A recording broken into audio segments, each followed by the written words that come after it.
Hey everyone, welcome back to another Genshin Impact video. Today, as you can see peeking out from behind that tree over there, we're going to be bringing you another boss guide, this time for the Cryo Regisvine. Now, before we get started, we want to talk about where to find this boss and also what he drops. Now, if you enjoy this content, please feel free to like and subscribe.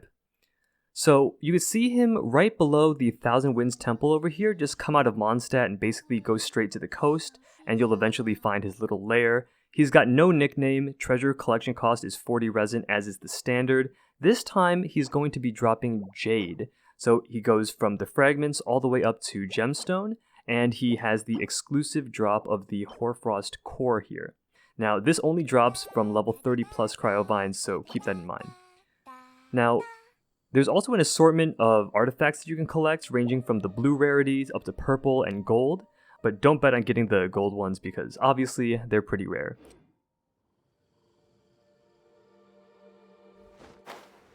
Now, we're just going to jump right in here.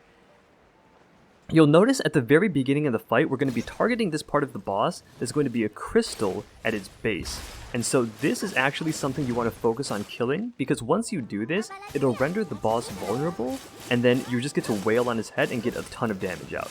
And so, these first mechanics here, he's going to do this head sweep. It's melee range, you could dodge and use your iframes to get out of it. Following that, he'll probably use this X laser. He does it twice every time, and he's going to shoot these homing missiles at you. Now, both of these mechanics can be dodged using iframes, as you saw me and Barbara both do. He'll do a head slam that shoots these 3 line AoEs out the front. Again, you could just dodge to the side for these, and you can see here we've broken that crystal. And there's a reason why we brought Xiangling here, and that is because of her elemental skill where she summons the bear that breathes fire. And this is actually such a key skill for this fight. You don't necessarily need it, but it's very useful. As you can see here, Guobad does not get knocked back by the boss's abilities, so wherever you place him, he just starts breathing fire and automatically damaging the boss, which frees up Xiangling to either, if she has the opportunity, attack or dodge abilities. And you could see what he did there was he shot a laser out the boss, and it created this frost ring around the arena. If you stand in it, you'll take a lot of damage, so you definitely want to play in the center of the arena where there's no frost. Unfortunately, the boss does have pretty big hitboxes, and he's doing a lot of these head spinning moves where it covers a lot of ground in the center, so it actually becomes a pretty hard part of the fight.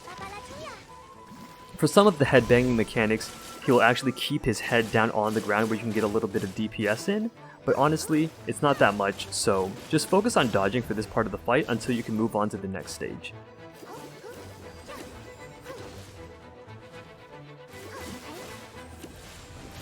Right here, he's going to spin around again, and he's going to do this a couple times, do some head slamming, but eventually we're going to see him transition into the next phase.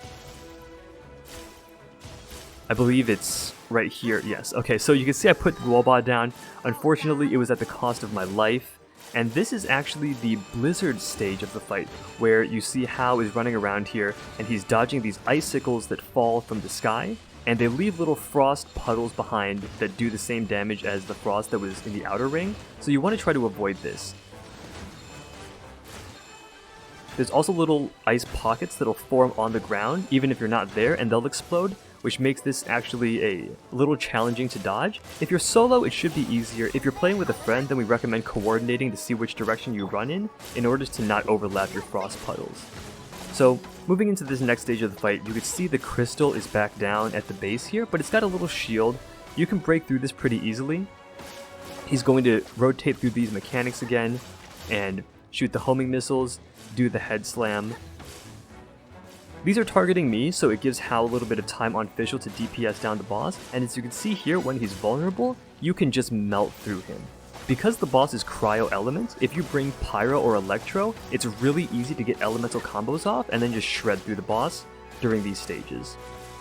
So for that reason, we recommend bringing archers because they're range and can do damage while kiting the abilities, and also pyro characters and electro characters, so Fischl and Amber are great. We're going to spend some 40 original resin, collect some of these rewards, lucky dog, so unfortunately we didn't get anything too good here, but Really, that goes over all of the mechanics for this boss. If you've seen him once, you've seen him 1,000 times. So hopefully you could take this information, go fight him yourself, and you'll be able to do it much smoother than we did here. Now, that does it for this guide. There's more coming soon. Genshin Impact's content as well as Exo Heroes content, so stay tuned for that. Thanks for watching. If you enjoyed, please leave a like and subscribe, and we will see you guys next time. Peace.